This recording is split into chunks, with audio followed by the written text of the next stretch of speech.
உலகெங்கிலும் நடக்கும் முக்கிய நிகழ்வுகளை குறுஞ்செய்தி வடிவத்தில் தெரிந்து கொள்ள ஆதன் செயலியை டவுன்லோட் செய்யுங்கள். ஆதன் செயலியை டவுன்லோட் செய்ய டிஸ்கிரிப்ஷனில் உள்ள லிங்கை கிளிக் செய்யவும். ஆதன் ஆன்மீகம் நேயர்களுக்கு வணக்கம். உங்கள் பகுதியில் நடக்கக்கூடிய முக்கியமான நிகழ்வுகளை நீங்கள் தெரிஞ்சுக்கணும் அப்படின்னா ஆதன் செயலியை டவுன்லோட் செய்யுங்க. அதுக்கான லிங்க் டிஸ்கிரிப்ஷனில் இருக்குது. வரக்கூடிய 2025 எப்படி இருக்கும், என்ன மாதிரியான சூழ்நிலைகள் நிலவ போது, அந்த மாதிரியான விஷயங்கள்லேருந்து நம்மளை எப்படி தற்காத்துக்கணும் அப்படின்னு சொல்லிட்டு இன்னைக்கு நிறைய விஷயங்கள் பேசுறதுக்காக நம்மளோட இணைஞ்சிருக்காரு ஸ்ரீ தாந்திரிக் அஸ்ட்ராலஜர் விஜய் சேது நாராயணன் சார் அவர்கள். வணக்கம் சார். வணக்கம் மேம். எப்படி இருக்கீங்க? நல்லா இருக்கும் மேம். நீங்கள் நல்லா இருக்கீங்க? நல்லா இருக்கா சார். உலகமெங்கும் வாழும் நமது ஆதன் ஆன்மீகம் நேயர்களுக்கும் என் இனிய ஆங்கில புத்தாண்டு நல்வாழ்த்துக்களை உரிதாக்கி மகிழ்கிறேன். ஓம் சிவசிவ ஓம். ஓம் சுவாமியே சரணமையப்பா. வணக்கம் மேம். இப்போ 12 ராசிக்காரர்களுக்கும் எப்படி இருக்குது அப்படின்னு தெரிஞ்சுக்கலாம். வரக்கூடிய 2025 மேஷ ராசியினருக்கு எப்படி சார் இருக்குது? என் அன்பார்ந்த மேஷராசி அன்பர்களே, நீங்கள் உங்களை யாரோ பயமுறுத்துவாங்க. என்ன பயமுறுத்துவாங்கன்னா, பாருங்கள் உங்களுக்கு 12ல் சனி வராரு, உங்களை அப்படி பண்ணிடுவார் இப்படி பண்ணிடுவாருன்னு சொல்லி பயமுறுத்துனா பயப்படாதீங்க. இதை நீங்கள் ஃபஸ்ட்டு புரிஞ்சுக்கணும். 7.5 சனி என்பது உங்களுடைய ஜனனகால ஜாதகத்தில் கோள்கள் நல்ல நிலையில் இருந்தால், அதாவது எக்ஸாம்பிள் உங்களுக்கு நல்ல நிலையில் இருக்கக்கூடிய பிளானட்ஸோட தசாநாதன்கள்லாம் இருந்ததுன்னா ரொம்பலாம் பயந்துக்காதீங்க. இப்போ கோல்சார ரீதியாகவே பேசுவோமே. இப்போ உங்களுக்கு விரய சனி வரும். விரய சனி வரும்போது உங்களுக்கு என்ன நடக்கும் அப்படின்னா, நீங்கள் நிறைய மேஷராசி அன்பர்கள் யூ வில் தேங்க் மீ, சரிங்களா? 2025 உங்களுக்கு பண வளம் ஜாஸ்தியாகும், பணம் நிறைய வரும். ஆனால் எனக்கு நிறைய பணம் வந்துருத்தே, என்னால் சேர்க்க முடியலையேன்னு நினைப்பீங்க. இப்போ இந்த சேர்க்க முடியலேங்கிறதுக்கு தான் அங்கே தான் உங்களுக்கு பிரச்சனை, சரியா? இதுக்கு நீங்கள் என்ன பண்ணணும்னா, உங்களுக்கு என்றைக்குமே இந்த மேஷ ராசி மேஷ லக்னம் சம்மந்தப்பட்ட அன்பர்கள், விருச்சிக ராசி விருச்சிக லக்னம் சம்மந்தப்பட்ட அன்பர்களுக்கு கண்கண்ட தெய்வமாம் திருச்செந்தூர் முருகனே. அப்போ அவங்கள்ட்டலாம் இதெல்லாம் நான் கண்கூட நீங்கள் உணரலாம். அந்த மேஷ லக்னக்காரங்களாக இருந்தாலும் சரி, மேஷ ராசிக்காரங்களாக இருந்தாலும் சரி, விருச்சிக லக்னக்காரங்களாக இருந்தாலும் சரி, விருச்சிக ராசிக்காரங்களாக இருந்தாலும் சரி, நீங்கள் எப்பெல்லாம் திருச்செந்தூர் முருகனை நம்புகிறீர்களோ நினைக்காத விஷயத்தையும் நடத்தி கொடுப்பார் திருச்செந்தூர் முருகன். அப்போ இந்த விரயங்கள் நடக்காமல் இருக்கிறதுக்குள்ள விஷயங்கள் மேஷராசி அன்பர்கள் இதை பார்த்துக்கணும். முன்னேற்றங்கள் எப்படி இருக்கும்? பொருளாதார ரீதியாக அடுத்த நிலை முன்னேற்றத்தை தான் நீங்கள் அடைய போகிறீங்க. என்ன ஒரு விஷயம் நீங்கள் புரிஞ்சுக்கணும்னா, இந்த ஃபஸ்ட்டு வரக்கூடிய காலங்களில் உங்களுக்கு இந்த ஒரு ஃபார் அன் எக்ஸாம்பிள் ஒரு 4 to 5 months கொஞ்சம் டஃப்பாக இருக்கும், சரிங்களா? அப்போ அந்த காலங்களில் ஏன்னா உங்கள் ராசிநாதன் பார்த்தீங்க அப்படின்னா உங்களுக்கு நீச்சமாகக்கூடிய காலங்கள் வரக்கூடிய காலங்களில் தேவையற்ற உங்களோட மைனஸே என்னென்னா உங்களோட ஸ்ட்ரெயிட் ஃபார்வர்டஸும் ரொம்ப கோவப்படுறது தான். அப்போ இந்த மாதிரி அமைப்பில் இருக்கிறது ராசி அடிப்படையில் தான் இந்த பலன்கள் சொல்கிறக்கூடிய காரணங்கள் இருக்கிறதுனால கோவத்தை கொஞ்சம் குறைச்சிக்கிறதும். அடுத்து நம்ம என்ன பார்க்கணும், 2025 ராஜ கிரகங்கள் 3 மாறுறாங்க. நான் சொல்கிறதெல்லாம் நம்ம தட் இஸ் லைக் திருக்கணித முறைப்படி பேசிகிட்டு இருக்கோமா. அப்போ குருவாக இருந்தாலும் சரி, சனியாக இருந்தாலும் சரி, ராகு கேத்துவாக இருந்தாலும் சரி. அப்போ இவங்களுக்கு மேஷராசிக்கு என்ன ஆகுது? இப்போ நம்ம ஃபஸ்ட்டு சனி எடுத்துக்கலாம். சனி 12க்கு வராரு. அடுத்து குரு என்ன ஆகுது? அவங்களுக்கு 3ஆம் இடத்துக்கு வராரு. அடுத்து நம்ம ராகு கேத்து எடுத்திங்கன்னா 11ஆம் இடத்துக்கு வர்றார். 11ஆம் இடத்துக்கு ராகுவும் 5ஆம் இடத்துக்கு கேதுவும் வர்றார். அப்போ நீங்கள் என்ன புரிஞ்சுக்கணும், இந்த கோல்சார ரீதியான அடிப்படையில் உங்களுக்கு பெரிய லாபத்தை கொடுக்கும். அப்போ என்ன பண்ணணும், சேஃப்டி பண்ணிக்கிறதுக்கு இதை பண்ணணும். அடிஷன் டு தட் நீங்கள் என்ன பண்ணலாம் அப்படின்னு பார்த்தீங்கன்னா, குலதெய்வ வழிபாடை இறுக்கமாக பிடிச்சிக்கோங்க. குலதெய்வ வழிபாடுகளை எவ்வளோக்கு எவ்வளோ நீங்கள் பண்ணுறீங்களோ அவ்வளோக்கு எவ்வளோ நிறைய நன்மைகள் கிடைக்கும். ரெண்டாவது விஷயம், ஜனனகால ஜாதகத்தை உங்களுடைய ஜோதிடரிடம் போய் பார்த்துட்டு தேவையில்லாத அசுப விரயங்களை தடுப்புறது எப்படி அப்படிங்கிறத பார்த்துக்கணும். இது வயதிற்கு தகுந்தாற் போல் தான் இருக்கும். இப்போ நீங்கள் 10 வயசு குழந்தைக்கும் ஒரு 40 வயசு இருக்கக்கூடிய ஒரு பர்சனுக்கும், அது ஆணாக இருந்தாலும் பெண்ணாக இருந்தாலும் இருக்கக்கூடிய பலன்கள் மாறும். அப்போ அவரவர் வயதை பொறுத்து பலன்கள் மாறும். இருந்தாலும் இறுதியாக உறுதியாக சொல்கிறது என்னென்னா, ஜனனகால ஜாதகத்தையும் நீங்கள் பார்த்துக்கிறது நன்மை கொடுக்கும். பல பேருக்கு குழந்தை இல்லை அப்படின்னு சொன்னவங்களுக்கு கூட குழந்தை வரம் கிடைக்கக்கூடிய அமைப்புகளும், 2வது திருமணம் நடக்கக்கூடிய அமைப்புகளும் இது உங்களுக்கு நன்மை கொடுக்கும். இந்த டயத்தில் எவ்வளோக்கு எவ்வளோ நீங்கள் உங்களுக்கு புண்ணியங்களை சேர்த்துக்கணுமோ, உங்களுக்கு நான் திருப்பியும் பாசமாக சொல்கிறது என்னென்னா, மேஷராசி என்பர்களுக்கு அதர்ம விஷயத்துக்கு நீங்கள் போக மாட்டீங்க. பட் விதி காரணமாக, அதாவது கூடாத நட்பு கேடாய் முடியக்கூடிய அமைப்பில் நட்புக்காக போய் நெஞ்சை தூக்கிட்டு போயிடுவீங்க, சண்டைக்கு போய் நின்றுவீங்க. இந்த மாதிரி அமைப்புகள்லாம் போய் நிற்காமல் தர்மம் இல்லை அப்படின்னா அந்த இடத்துக்கு போகாதீங்க. நான் இதே மேஷராசி அன்பர்களுக்கு நான் சொல்கிறது என்னென்னா, உங்களுக்கு ஜென்மத்தில் சனி வரும்பொழுது அடுத்த 2.5 ஆண்டுகள் வரும்போது கடுமையான பலன்கள் நெகட்டிவாக தான் இருக்கும். சரிங்களா? அப்போது இந்த ஃபஸ்ட்டு 2.5 வருஷத்தில் கொடுக்குற மாதிரி சனி கொடுத்து ஏறு ஏறு ஏறு ஏறுன்னு உச்சத்தில் ஏற்றி விட்டு தபக்கடின்னு தள்ள விட பார்ப்பார். சரிங்களா? அப்படிங்கும்போது அந்த மாதிரி விஷயங்களில் அதர்ம விஷயங்களை இந்த 2.5 வருஷம் எதுவும் செஞ்சிடாதீங்க. சட்டத்துக்கு புறம்பான விஷயங்களை எதையும் செஞ்சிடாதீங்க. கடுமையான தண்டனைக்கு உள்ளாக்கப்படுவீங்க.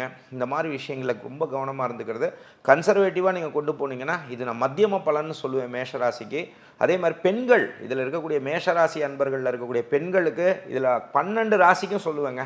2025லேருந்து உங்களுக்குலாம் ஜாலிங்க. சரிங்களா? ஆனால் ஃபோக்கஸ் பண்ணிவிட்டு இந்த சும்மா புக்கை படிச்சுட்டு நான் அதை பண்ணுறேன், ஏதோ ஒரு ஸ்பீச்சை கேட்டுட்டு நான் உடனே மோட்டிவேஷன் ஆகிறேன்னு சொல்கிறதெல்லாம் விட உங்களுடைய ஜோதிடத்தை நம்பக்கூடியவங்க தான் இந்த நிகழ்ச்சி பார்த்துட்டு இருப்பீங்க. உங்களுடைய அன்பான சகோதரிகளுக்கெல்லாம் சொல்கிறது என்னன்னா, உங்களுடைய ஜனனகால ஜாதகத்தை உங்களுக்கு பிடிச்ச ஜோதிடரிடம் பார்த்துட்டு மேஷராசி அன்பர்களுக்கு வந்து நீங்கள் பண்ணும்போது பெரிய மாற்றங்கள் உங்களுக்கு காத்துட்டுருக்கு. கண்டிப்பாக சார். மேஷராசினர் வந்து குலதெய்வ வழிபாடு செஞ்சாங்க அப்படின்னா அவங்க வாழ்க்கையில இன்னும் அடுத்த நிலைக்கு போகலாம் அப்படின்னு சொல்லியிருக்கீங்க. அது இல்லாமல் திருச்செந்தூர் முருகனையும் பிடிச்சிக்கணும். ரிஷபராசினருக்கு என்ன மாதிரியான விஷயங்கள் நடக்கும்? அவங்க என்ன கடவுளை சார் வழிபடணும்? கண்டிப்பாக ரிஷபராசி அன்பர்களுக்கு ஒரு பொன்னான காலம் சொல்லுவேன். இதெல்லாம் கோல்சார ரீதியாக. சரியா? நான் ஃபஸ்ட்டு செக்மெண்ட்லேயே சொல்லியிருப்பேன், ஜனனகால ஜாதகமே பேசும். இதில் என்ன பியூட்டின்னா, ஒருவேளை உங்களுடைய ஜனனகால ஜாதகத்தில், அதுவும் குறிப்பாக நான் சில பேர் ஸ்பெசிஃபிக்காக சொல்கிறேனே, ரிஷபராசியில் ஒரு 40 வயதில் தொட்ட 40லேருந்து 50 வயதுக்குள்ளே இருக்கக்கூடிய அன்பர்களுக்கு நல்ல காலங்கள் காத்துட்டுருக்கு. ஏன் இந்த வார்த்தையை சொல்கிறேன் அப்படின்னா, 30 ஆண்டுகளுக்கு ஒரு முறை வரக்கூடிய ஒரு உன்னதமான பெயர்ச்சின்னு நான் உங்களுக்கு சொல்லுவேன். இது வந்து உங்களுக்கு ஸ்டார்ட் பண்ணக்கூடிய காலங்கள்லேருந்தே நல்ல நிலையில் தான், அது ராகுவாக இருந்தாலும் சரி, குருவாக இருந்தாலும் சரி, அதே மாதிரி உங்களுக்கு சனியாக இருந்தாலும் சரி, உங்களுக்கு நல்ல நிலையில் தான் இருப்பாங்க. இதில் நீங்கள் என்ன நினச்சிக்கணுன்னா, என்னங்க 10ல் சனிங்க, என்னங்கன்னா 10ல் பாவகிரகம் இருப்பது நன்மையே, அதை புரிஞ்சுக்கணும். அப்படிங்கும்போது உங்களுக்கு சனி பகவான் தட் இஸ் ரிஷபத்துக்கு எப்பயும் நல்லவர் தான், அதையும் நீங்கள் புரிஞ்சுக்கணும். ஸோ அந்த அடிப்படையில் உங்களுக்கு தொடக்கமே நல்லா தான் இருக்கும். இதுக்கு அப்புறம் வரக்கூடிய காலங்களும் ரிஷபத்துக்கு ரொம்ப நல்லா ஃபண்டாபுலஸாக இருக்கும். அதில் எந்த மாற்றங்களும் இல்லை. பட் இதை இன்னும் கொஞ்சம் நீங்கள் எக்ஸஸாக நல்லா பண்ணுறதுக்கு உங்களுடைய சுயஜாதகத்தை உங்களுக்கு பிடிச்ச ஜோதிடரிடம் நீங்கள் போய் பார்த்துட்டு, அந்த கிரக ரீதியாக உங்களோட ஜனனகால ஜாதகத்தில் இருக்கக்கூடிய கிரகங்கள் தசாநாதன்களுக்கு தகுந்த மாதிரி வழிபாடுகள், இந்த மாதிரி விஷயங்களையும் பண்ணிவிட்டு நீங்கள் பண்ணுறது நல்லது. இந்த ஆண்டு உங்களுக்கு அன்பாக சொல்லக்கூடிய விஷயம் என்ன அப்படின்னா, எப்பயுமே வியாழக்கிழமைகளில் சிவனை வழிபடுறதும், எப்பயுமே உங்களுக்கும் சிவனுக்கும் ஒரு கனெக்ட் உண்டு ரிஷபராசி அன்பர்களே. அதே மாதிரி பிரதோஷ காலங்களில் நந்தீஸ்வரருக்கு வந்து உங்களால் முடிஞ்ச பால் கொடுக்குறதோ, அது தயவு செஞ்சு நாட்டு பசும்பால் கொடுங்க. இந்த மாதிரி விஷயங்கள் கொடுக்குறதும், குறிப்பாக நீங்கள் செய்ய வேண்டியது என்னென்னா, சனிக்கிழமைகளில் மாற்றுத்திறனாளிகளுக்கு எவ்வளோக்கு எவ்வளோ நீங்கள் உதவிகள் செய்கிறீங்களோ, உங்களுக்கு 2025ங்கிறது உங்களுக்கு ஒரு அடிக்கல்லாக இருக்கும். இதில் குறிப்பாக வந்து நான் உங்களுக்கு இன்னொரு விஷயம் சொல்லுவேன். உங்களுக்கு வந்து பார்த்திங்கன்னா, நீங்கள் அவ்வளோ சீக்கிரம் யாரையும் நம்ப மாட்டீங்க. ஆனால் நம்பிட்டீங்கன்னா அவங்களுக்காக என்ன வேணால் செய்வீங்க. இந்த மாதிரி விஷயங்களில் இருக்கும் பொழுது பாசமாக சொல்கிறேன், ஆப்போசிட் ஜெண்டர்ஸ்ட்டை பழகும் பொழுது யாரையும் படக்குன்னு இந்த வருஷம் நம்பிடாதீங்க. இந்த காதலால் தோல்வி வர்றதும், குடும்பத்திற்குள் தேவையற்ற விஷயங்களில் உங்கள் கணவன் மனைவி பிரச்சனை இருந்தால் நீங்கள் அடிச்சுக்கோங்க, என்னமோ பண்ணிக்கோங்க, 4 செவுத்தோடு முடிச்சுட்டு அதை வெளியே பேசாமல் நீங்கள் இருந்துட்டிங்கன்னா உங்களோட மன வாழ்க்கையில் பிரச்சனை இல்லாமல் இருக்கும். இல்லைன்னா தேர்ட் பர்சன் உள்ளே வந்துட்டாங்கன்னா உங்களுக்கு பிரச்சனைகள் ஜாஸ்தியாகக்கூடிய அமைப்புகள் உண்டு அப்படிங்கிறத மறந்துட வேண்டாம். இது இல்லாமல் இந்த டயத்தில் உங்களுடைய அவங்க அப்பா ஸ்தானத்தில் இருக்கிறவங்க உடல் உபாதைகள் பிரச்சனையில் இருக்காங்கன்னா அவங்களுக்கு கொஞ்சம் டேக் கேர் பண்ணிக்கக்கூடிய அமைப்புகளும் இந்த ரிஷபராசி அன்பர்களுக்கு, அதாவது தாய் தந்தையை கொஞ்சம் டேக் கேர் பண்ணக்கூடிய அமைப்புகள் பண்ணணும். வண்டியில் வந்து நைட் டைம் ட்ராவலிங்கிறது இதெல்லாம் கொஞ்சம் கன்சர்வேட்டிவாக நீங்கள் பார்த்துக்கணும். அதை நீங்கள் கொஞ்சம் குறைச்சிக்கணும். ஸ்கின் டிசீசஸ் இருக்கக்கூடிய ரிஷபராசி அன்பர்கள், அதாவது சோரியாசிஸ் சம்மந்தப்பட்டது, ஸ்கின் அலர்ஜி சம்மந்தப்பட்டது, இந்த மாதிரி விஷயங்களில் இருக்கிறவங்கெல்லாம் ரொம்ப கவனமாக இருக்கணும். அதே மாதிரி சுய ஒழுக்கமோடு இருக்கிறவங்களுக்கு இந்த ஆண்டு பொக்கிஷமாக இருக்கும். இல்லைங்க நான் சும்மா கேஷுவல் பார்ட்டி பண்ணுவேன், நான் ட்ரிங்கிங்லாம் சாதாரணமாக டெய்லி ஒரு இது பண்ணாதாங்க எனக்கு தூக்கம் வரும்னு சொல்கிறவங்களுக்குலாம் இந்த பலன்கள் அப்படியே வேறு ரிவர்ஸ் ஆகும். நோய்கள் ஜாஸ்தியாகக்கூடிய அமைப்புகளும், இரவு நேரத்தில் வந்து ரேஷ் டிரைவிங்கோ இந்த மாதிரி விஷயங்கள் பண்ணுறதோ, புதர்களுக்குள்ளே போகிறதோ, அதாவது காட்டுக்குள்ளே நான் போகிறேன், ட்ரக்கிங் போகிறேன் அப்படின்னு சொல்லிட்டு போகிறதோ, இந்த மாதிரி விஷயங்கள் பண்ணுறதை கொஞ்சம் குறைச்சிக்கணும். உங்களுக்கு ரிசர்வ்ஸ் வந்து எதில் இப்போ இந்த இதில் உங்களுக்கு பிரச்சனையை கொடுக்குன்னா, நீங்கள் வந்து இந்த ஆன்லைன் பர்ச்சேஸ், இந்த ஆன்லைனில் வந்து பர்ச்சேஸ் பண்ணுறதோ, இதுலேயே ஆன்லைனில் போய் நான் இது பண்ணுவேன், அந்த கேம்பிளிங் பண்ணுறேன், அந்த ஆன்லைன் சூதாட்டம் இருக்குது பாருங்கள், இதிலெல்லாம் போகிறது, இதெல்லாம் உங்களுக்கு டெம்ட் ஆகும். அதே மாதிரி சில பேர் உங்களை தேடி வருவாங்க ரிஷபராசி அன்பர்களே, வந்துட்டு 1 கொடுங்க நான் 2 தரேன், 2 கொடுங்க 4 தரேன்னா அவங்கள்ட்டலாம் பை சொல்லிவிட்டு உங்கள் வேலையை மட்டும் பாருங்கள். இந்த மாதிரி விஷயங்கள்லாம் இந்த ஆண்டு வந்து உங்களுக்கு பிரச்சனையவும் கொடுக்குங்கிறது மறந்துடாதீங்க. பட் ஜனனகால ஜாதகத்தை பொறுத்த வரைக்கும் சூப்பராக இருந்ததுன்னா, கோல்சார ரீதியாக, அதாவது குருவாக இருந்தாலும் சரி, சனியாக இருந்தாலும் சரி, ராகு கேத்துவாக இருந்தாலும் சரி, இது உங்களுக்கு நல்ல நிலையில் இருப்பதால் பெரிய முடிவுகள் எடுக்கலாம். பட் ஜனனகால ஜாதகத்தையும் பார்த்துட்டு, இதில் முன்னாடியே சொன்ன மாதிரி தான், பெண்களாக இருக்கீங்கன்னா கொடுத்து வச்சவங்க நீங்கள் நல்லா பண்ணுங்கள். ஜனனகால ஜாதகத்தையும் பார்த்துட்டு புது தொழில்களும் தொடங்கலாம். மிதுன ராசினருக்கு வரக்கூடிய 2025 எப்படி இருக்கு சார்? 2025 மிதுன ராசிக்கு வந்து இது ஒரு நல்ல காலம்னு சொல்லுவேன். இது எப்படி அப்படின்னு பார்த்தீங்கன்னா, ராகு கேதுகளை வைத்து, அதே மாதிரி சனியை வைத்து, அதே மாதிரி குருவை வைத்து உங்களுக்கு நம்ம இந்த பலன்கள் உண்டு. இப்போ இனிஷியலாக இருக்கக்கூடிய காலங்கள், இப்போ நம்ம ஸ்டார்ட் பண்ணக்கூடிய காலங்கள் வந்து பார்த்திங்க அப்படின்னா, இந்த ஒரு 4 மாதங்களில் வரும்பொழுது உங்களுக்கு ஒரு என்ன சொல்கிறது, ஆங்ஸைட்டி ப்ராப்ளம் வரும். அதாவது அறிவால் உத்தமர்கள்னு நான் சொல்லுவேன் உங்களை. ஆனால் இந்த அன்வான்டான ஆங்ஸைட்டி ப்ராப்ளம் இருக்குது பாருங்கள், மனசை கேட்டு நீங்கள் வேலை செஞ்ச இடத்துலலாம் உங்களுக்கு ஏமாற்றங்கள் வரக்கூடிய அமைப்புகளும், குறிப்பாக இந்த மிதுனத்தில் பல பேர் வந்து பார்த்திங்கன்னா, இதை நான் அன்பாகவே சொல்லுவேன், உங்களோட ஏஜ் ஒருவேளை சே ஃபார் அன் எக்ஸாம்பிள் ஒரு 50 வயசு இருக்கீங்கன்னு வச்சுக்கோங்களேன். 50 வயசுனால் நீங்கள் 50 வயசு மாதிரி இருக்க மாட்டீங்க மிதுன ராசி அன்பர்களே. நீங்கள் ஒரு 45, 46 இந்த லெவலில் யார் பார்த்தாலுமே உங்களை எக்ஸாக்ட் ஏஜ் கண்டுபிடிக்க முடியாதுல்ல. ஏன்னா you always keep your self young. அந்த மாதிரி விஷயங்கள்லாம், அந்த குழந்தைத்தனம் உங்கள்கிட்ட ஜாஸ்தியாக இருக்கும். பட் இருந்தாலும் இப்போ இருக்கக்கூடியதில் அப் டு நான் என்ன ஹம்பிளாக சொல்லுவேன்னா, ஏன்னா நீச்சமாது இங்கே உங்களுக்கு செவ்வாய் வந்து உங்களுக்கு கடகத்தில் நீச்சமாக இருக்கக்கூடிய காலங்கள்லாம் கோபம் வரும். இப்போ நீங்கள் என்ன பண்ணுவீங்கன்னா, நல்லா பழகிட்டு இருக்கிறவங்கள்ட்ட கூட அவங்க உங்களுக்கு ஏதோ கடன் கொடுத்துருந்தீங்கன்னா அவங்களே கொடுக்கலான்னு வருவாங்க. என்னடா நீ பெரிய ஆளா அப்படின்னு கேட்பீங்க, உங்களை அறியாமலே கேட்பீங்க. அவன் கொடுக்கலான்னு வந்தவன் கூட, சரி என்னடா அவர் வம்புழுக்கிறாரே கொடுக்கணுமா, சரி பார்த்துக்கலாமே அப்படின்னு சொல்லி போவாங்க. ஸோ இந்த மாதிரி டெஸ்ட் ஆகும். உங்களை டெஸ்ட் பண்ணணுன்னா பயங்கரமாக டெஸ்ட் பண்ணும். உங்களோட பேஷன்ஸ் அண்ட் பர்சிவரன்ஸை இந்த 4 மாதம் ரொம்ப பிரச்சனை கொடுக்கும். அதில் நீங்கள் கொஞ்சம் கவனமாக இருந்துட்டீங்க அப்படின்னு சொன்னால் நிறைய விஷயங்கள் இந்த ஆண்டு வந்து பார்த்திங்கன்னா, உங்கள் வீட்டில் ஒரு வேளை நீங்கள் 50+ இருக்கீங்கன்னா, உங்கள் வீட்டில் பல தடைகள் இருந்த விஷயங்கள்லாம் அனுகூலங்களாக மாறி, அதுக்கப்புறம் என்ன நடக்கும்னா, உங்கள் வீட்டில் வந்து பார்த்திங்கன்னா மெயினாக கல்யாணம் சம்மந்தப்பட்ட விஷயங்கள் தடைப்பட்டிருந்தாலும் சந்தோஷங்களே பல ஆண்டுகளாக உங்களுக்கு இல்லாமல் இருந்திருக்கும் மிதுன ராசி அன்பர்களே. இந்த சந்தோஷங்கள் நிறைய கிடைக்கக்கூடிய அமைப்புகள், உங்கள் குழந்தைகள்னால் வரக்கூடிய சந்தோஷங்கள், இந்த மாதிரி விஷயங்கள்லாம் உங்களுக்கு நிறைய கிடைக்க போகிறது. வெளிநாடுக்கு போய் வாழக்கூடிய அமைப்பில் இருக்கிறவங்களுக்கு வந்து பார்த்திங்கன்னா, அங்கேயே சிட்டிசன்ஷிப் கிடைக்கக்கூடியதும் பிஆர் கிடைக்கக்கூடிய அமைப்புகளும் இந்த மாதிரி விஷயங்கள் வரும். நிறைய முதலீடுகள் நீங்கள் வெளிநாட்டிலே போய் நான் செய்ய போகிறேன் அப்படின்னு சொல்லக்கூடிய அமைப்புகள்லாம் உங்களுக்கு நிறைய நன்மைகள் கிடைக்க போகிறதுங்கிறது உண்மை.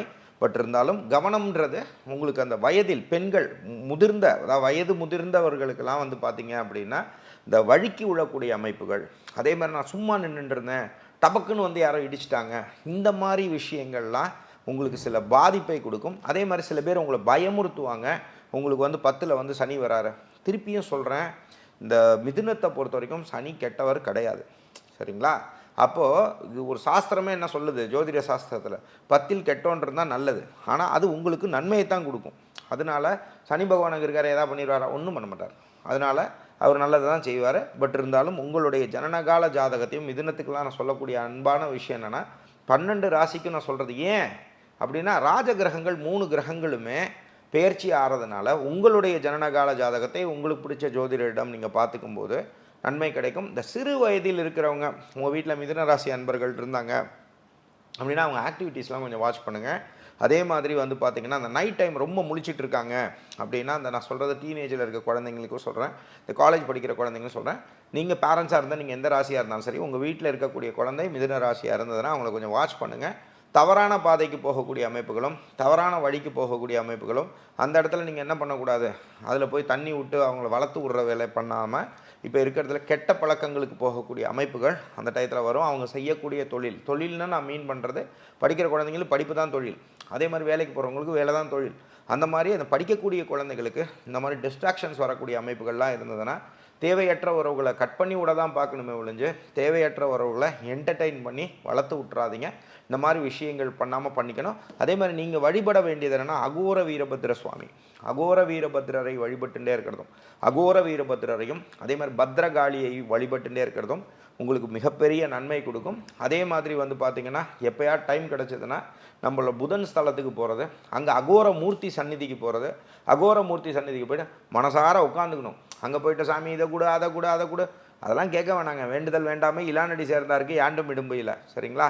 அப்படிங்கும்போது நம்ம போய் உருகி தருகி கேட்கணும், அதெல்லாம் ஒன்றும் இல்லை. நேராக போய் சுவாமிகிட்ட உட்காருங்க. அங்கே உட்காந்து அமைதியாக தியான நிலையில் உட்காருங்க. முடிஞ்சதுன்னா சின்முத்திரை அணிந்து, இது பேர் சின்முத்திரை அணிந்து அமைதியாக அவரை நேராக உட்காந்து பார்த்துட்டே இருங்க. நிறைய மாற்றம் கிடைக்கும். இந்த வருஷம் ஃபுல்லாகவே நீங்கள் அகோரமூர்த்தி சந்நிதியை பார்த்துட்டு வர அகோர வீரபத்ரரை வழிபட பத்ரகாளியை வழிபட நிறைய மாற்றம் இருக்கும். பட் ஜனனகால ஜாதகத்தை உங்களுக்கு பிடிச்ச ஜோதிடம் பாருங்கள். குறிப்பாக என் அன்பார்ந்த சகோதரிகளுக்கு சொல்கிறது என்னென்னா, எல்லா ராசிகளில் இருக்கக்கூடிய பெண்களுக்கு ரொம்ப நல்லாயிருக்கும். பட் ஜனனகால ஜாதகத்தை உங்களோட ஜாதகத்திலையும் போய் பார்த்துட்டு முடிவுகள் எடுத்தால் தொழில் ரீதியாகவும் நிறைய அபிவிருத்திகள் இருக்கும். கடகத்துக்கு வந்து வரக்கூடிய 2025 எப்படி இருக்குது? கடகத்துக்கு வந்து ஒரு பெரிய ரிலீஃப். என் அன்பார்ந்த கடகராசி அன்பர்களே, நான் ஏன் சொல்கிறேன்னா, இதை நீங்கள் எத்தனை பேர் கமெண்ட் பண்ணுவீங்கன்னு எனக்கு தெரியும். தலை பிச்சு இருந்திருக்கும், சரிங்களா? ஒரு 2.5 வருஷம் மண்டை பிஞ்சு போய் என்னடா வாழ்க்கை, எங்கே போனாலும் அடிக்கிறாங்களே அப்படிங்கிற மாதிரி. அதுதான் சொல்கிறேன், சனி மிக கெட்டவர் உங்களுக்கு. அதுக்குன்னு இது எல்லாத்துக்கும் பொதுவான விஷயம் கிடையாது, நீங்கள் புரிஞ்சுக்கணும். அப்போது இப்போ உங்களுக்கு வந்து பெரிய நீங்கள் சந்தோஷப்படணும்.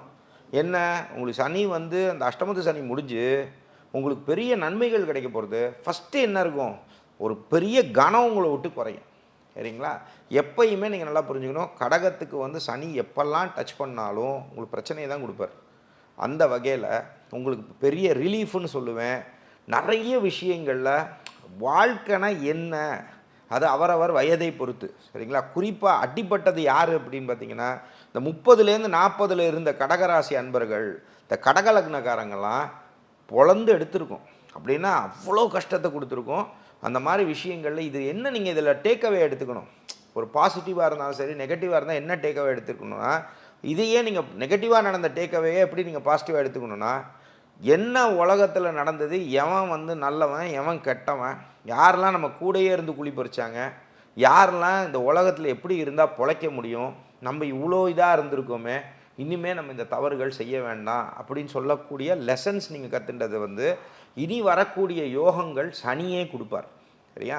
அப்போது அடுத்த லெவலில் வந்து தொழில் சம்மந்தப்பட்ட விஷயங்களும் வேலை சம்மந்தப்பட்ட பதவி உயர்வுகளும் இந்த மாதிரி விஷயங்கள், நிறைய விஷயங்கள் உங்களுக்கு பாசிட்டிவாக கிடைக்கக்கூடிய அமைப்புகள் தான் உங்களுக்கு கிடைக்க போகிறதே ஒழிஞ்சு நெகட்டிவான விஷயங்கள்னு சொல்கிறத விட, இதில் நீங்கள் என்ன ஒரே ஒரு விஷயம் புரிஞ்சுக்கணும் அப்படின்னு பார்த்தா, அது வந்து உங்களுக்கு சனியாக வந்து சனி பகவானாக இருக்கட்டும். இந்த சனி பகவானை பொறுத்த வரைக்கும் உங்களுக்கு லக் வரக்கூடிய காலங்களில் கொஞ்சம் தடை இருந்தாலும் நீங்கள் என்ன புரிஞ்சுக்கணுன்னா, அதோட தன்மையை நீங்கள் கொஞ்சம் சாந்தி பண்ணுறதுக்கு எப்பெல்லாம் டைம் கிடைக்குதோ உங்களுடைய நட்சத்திரத்தில் போய் அருகாமையில் இருக்கக்கூடிய பழமையான சிவாலயத்தில் செக்காட்னா நல்லெண்ணெய், அந்த சும்மா அந்த விளக்குக்கு ஏற்றுற எண்ணெய்ன்னு சொல்லி கொடுக்குற எண்ணெயெல்லாம் கொடுக்கக்கூடாது.